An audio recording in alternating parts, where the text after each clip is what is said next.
Hello, hello. Welcome to the replay crew. In case you didn't catch the live, I came to work early, actually to a teacher's meeting, a health teacher's meeting, and I didn't read my emails and I didn't realize that we had a fog delay. We've been having lots of fog over here in the valley in Central California.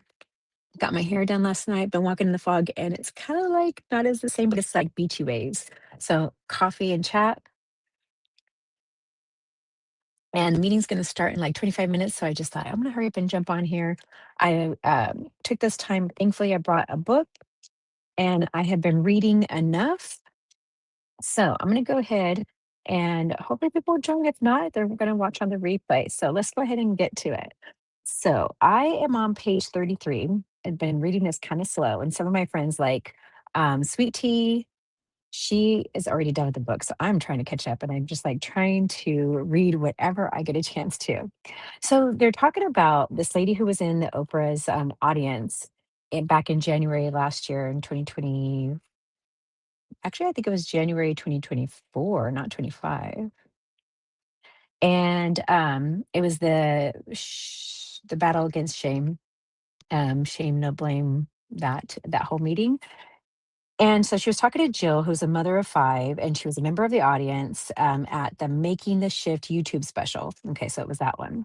And so she talks about like how she would wear black because she was told that it was slimming, and but she wanted to wear pink. So then so we get to the heading on page 33, the perniciousness of shame and blame. So after the 47 diets failed her, Alice reached out to participate in one of the clinical trials at y wait, boy, that's hard to say, and that is the Yale weight research that they're doing. Hello, welcome to the live chat. Well, somebody was here and then it upped. Okay, so the trial is called tirzepatide. We're all now familiar with tirzepatide, right?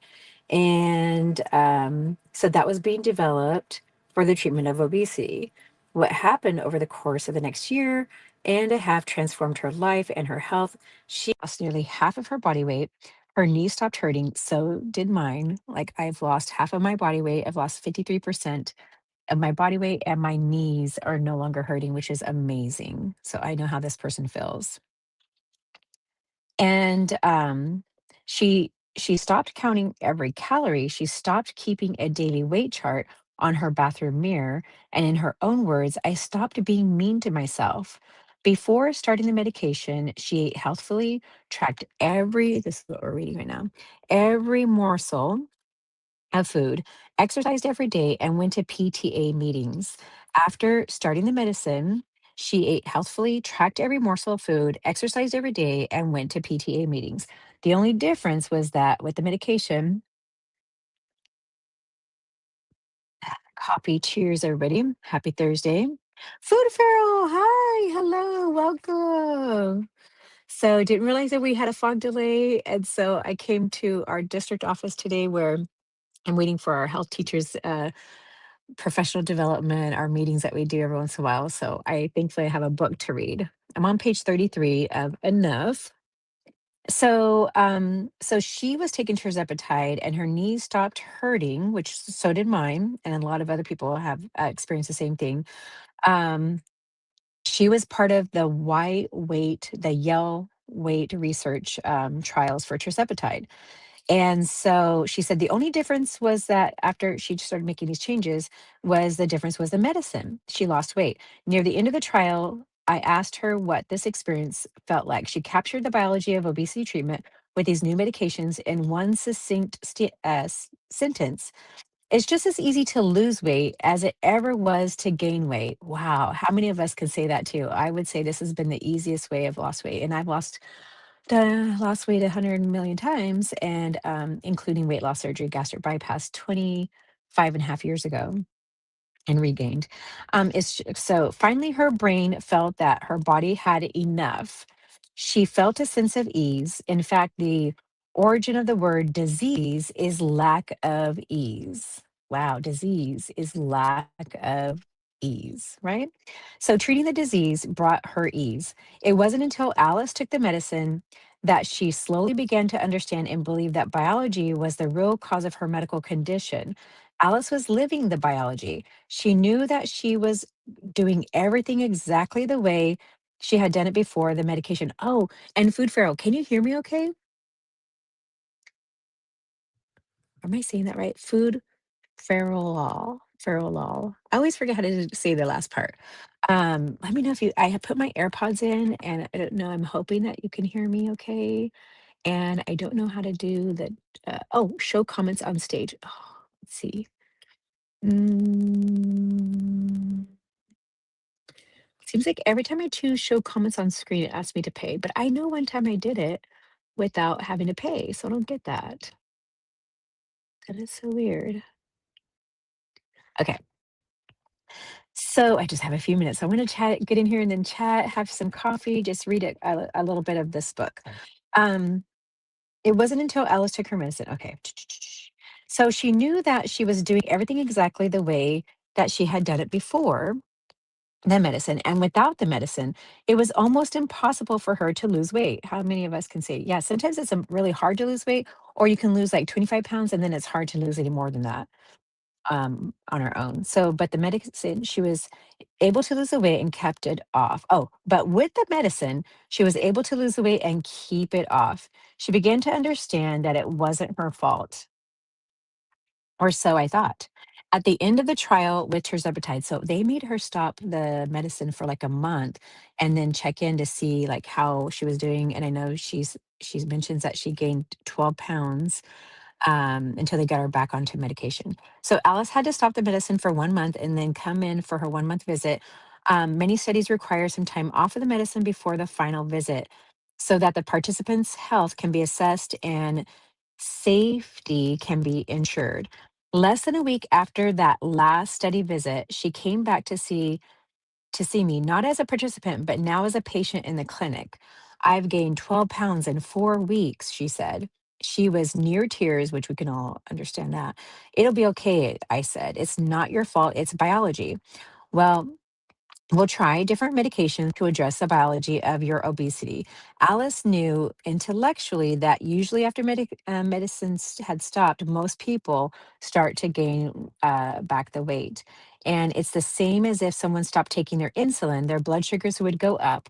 But it's very different to know something on an intellectual level versus living it, right? She felt awful about gaining back weight, but she wasn't doing anything wrong. This was simply her obesity's biology fighting to gain back the weight that she had lost with the medicine. That set point, right? We had discussed all this together before she stopped the medicine, but it's hard for someone who's lost weight with these new treatments to imagine what might happen without them. I've often had these worries like I'm just going to wake up and I will be like the nutty professor, boom, and I'll be back to my original weight. Yeah, because yeah, these are real feelings. Um, So Alice told me later that it felt like she had finally gotten real help over the course of the nearly year and a half long trial. Wow, she was on this trial for a year and a half. And then it was taken away. In Alice's case, without the medicine, she would eat the portion size she had eaten while taking the medicine. But just a short time later, she would be hungry again. She couldn't stop herself from going back for seconds. She was relentlessly pulled to eat. She kept getting this pull to eat all the pasta, so much pasta, she said. She would wake up in the middle of the night hungry. Hi, guys. Waiting came to work. My beachy waves kinda got fogged out. We're having a foggy day over here in Central California. And I just wanna come in here and chat. Hope you guys had your coffee, or I'm getting ready to switch over to water here soon, and I'm reading enough. So on page 35, so even though we had talked about all this ahead of time, and even though I continued to convey to her that she was not at fault. It was still different for Alice not to blame herself. I couldn't put her back on tirzepatide. Really? It wasn't available yet. Okay. Okay. So it wasn't available yet. So to try to slow down the weight regain, we started another medicine, a very good one, but not as effective for Alice. Yay. Having my coffee right now. All right. Here we go. Food for all. Cheers. So half of this is my leftovers from last night, and then I brewed my own coffee this morning and added to the cup because I was like, I'm just going to bring a one of these cups, and then I can just throw it in the trash or recycle. Who knows if they have recycle? Cheers. All right. I'm a coffee girl, and I'm assuming you are too. So I do have some protein in there, but not as much because I didn't have a lot of room this time. I should have brought some with me. So to try to slow down the weight regain, we started another medicine, a very good one, but not as effective for Alice. Of the 90 pounds Alice had lost, she gained about half. Oh my gosh. And then her weight plateaued. When we then added 2 more medications to God, imagine what Alice must have been going through. That's terrible. To get her to a place where her health remained improved and she felt well. About a year later, once tirzepatide became available to her, I sequentially transitioned Alice off of the other 3 medications, and they never say what other 3 medications they put her on. Yeah, true. And switched her back to tirzepatide. Gosh, I know, can't even imagine going through this. She felt comfortable at her current weight, about 70 to 75 pounds down, where she has remained to this day.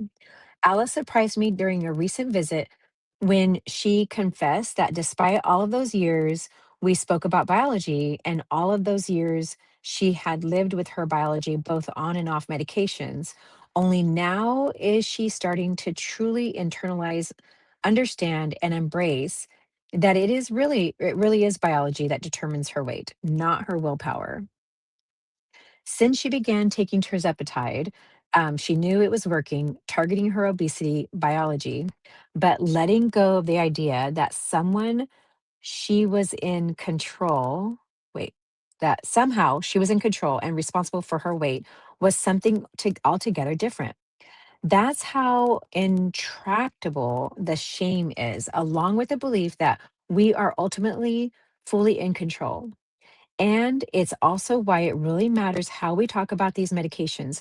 The words we use can suggest the false idea that they're just weight loss drugs. I hate when people say that. Oh, there's just weight loss drugs. They're not. These are obesity medications. I shouldn't say hate, that's a strong word.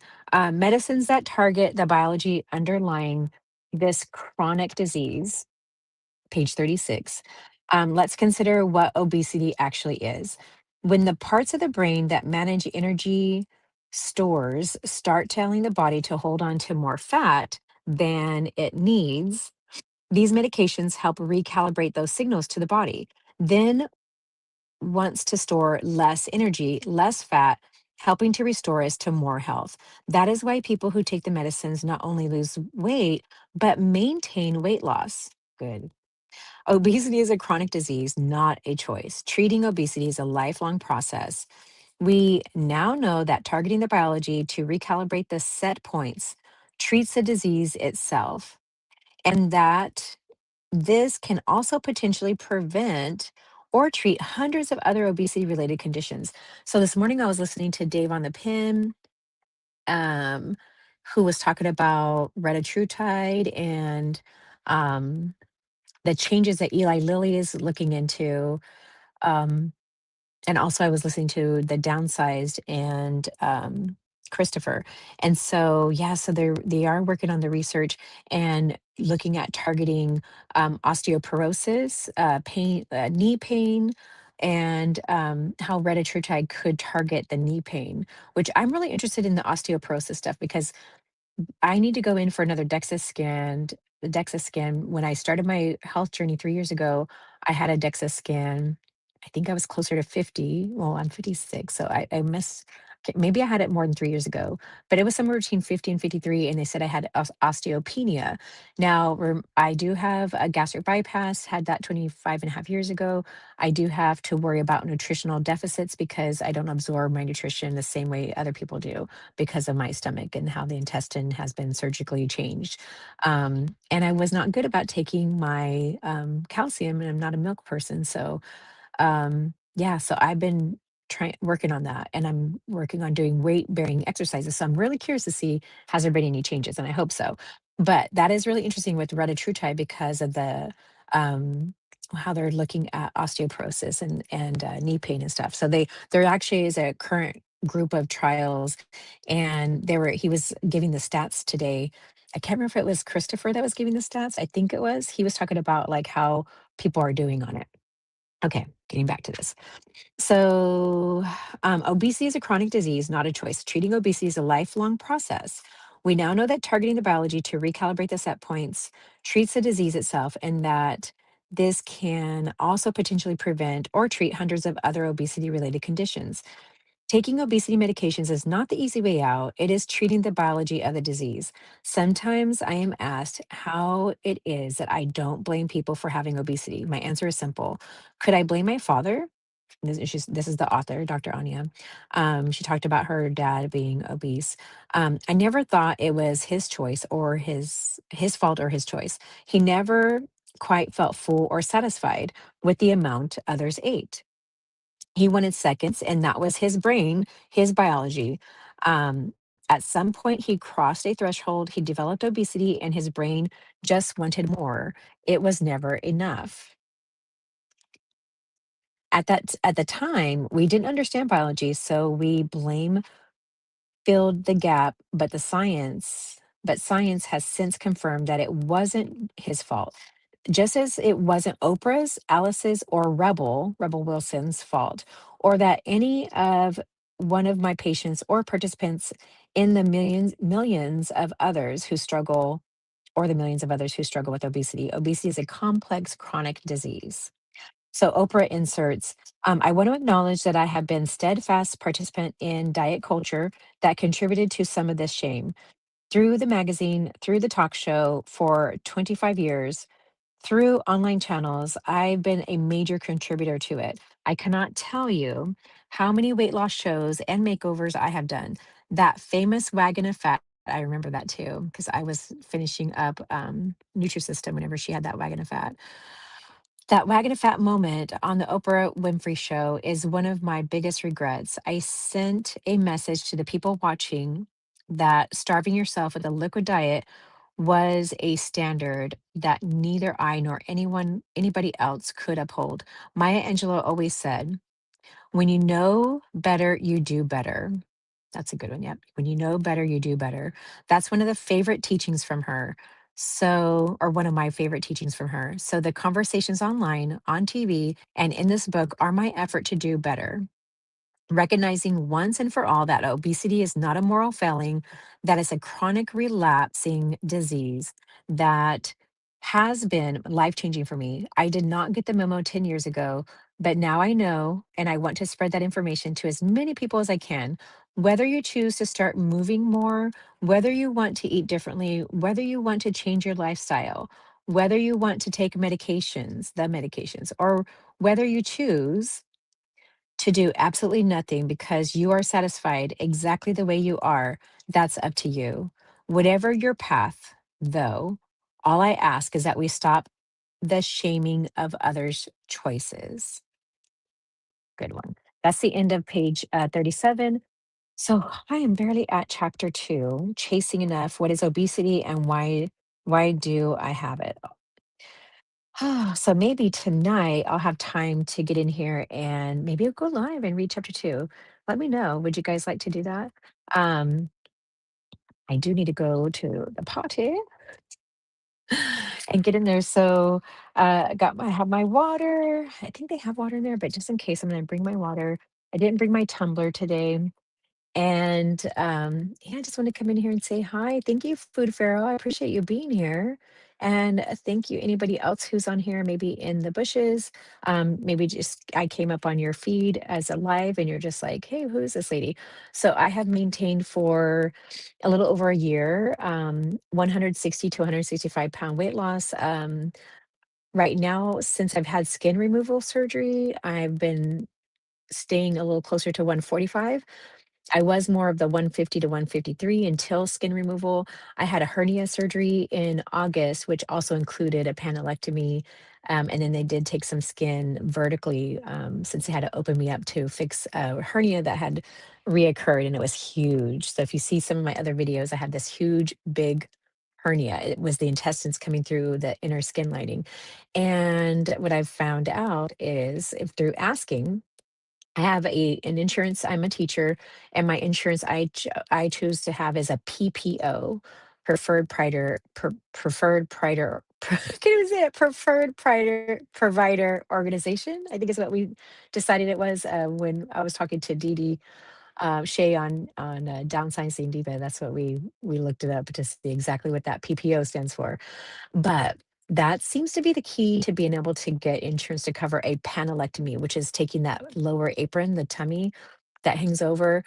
Make sure you go to your doctor, your primary, and report rashes. You can even be there and like take pictures. You don't have to have the rash when you go in to see the doctor. I took pictures, I took videos, and the panelectomy is the one that I see a lot being covered. Now, I did go see I have a consult on Monday to go see, the same doctor's office that I went to before, and, I wanna see what else can be done, and, like, what could I get covered? We'll see. So, I'll let you know, I'll report back. Food Pharaoh says, "I tried liquid, and that did not work." Yeah, the liquid diet. Yeah. I remember doing liquid diet. I remember one of my good friends, man, she was on this liquid diet and she would tell her husband, like, he was eating spaghetti, and she's like, "Just come, let me kiss you so I can smell it." And see what our brains do to us? Like, yeah. Oh, well, thank you guys for being here. Wow, I was live for 21 minutes. It sure didn't seem like it.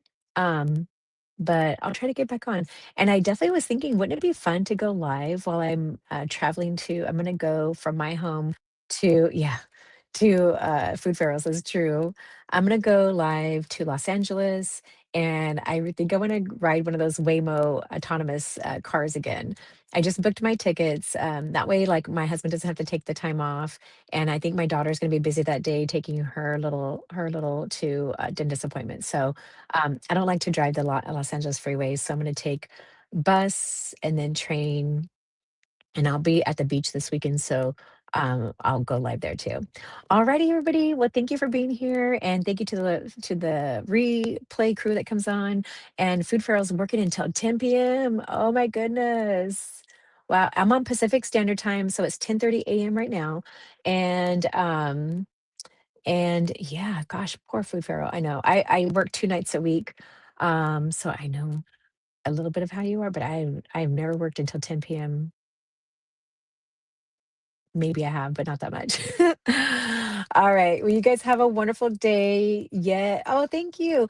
Yeah, I have a a little bit of that scratchy throat left and the little bit of congestion, but I do feel better than last week. Ooh. And I'm still trying to clear my memory. I have on my phone. I have not been able to do videos like to show my daily 50. And that drives me nuts. All right. Well, thank you for being here, Food Pharaoh. You're my number one and only fan on here today. And that's okay. Just wanted to jump on real quick, unscheduled. And I'm so happy to connect with you. All right. Well, you have an amazing day. Get your hydration in so you can work until 10 p.m. tonight and maybe get some walking in on any of your breaks. All right. Have an amazing day. Bye.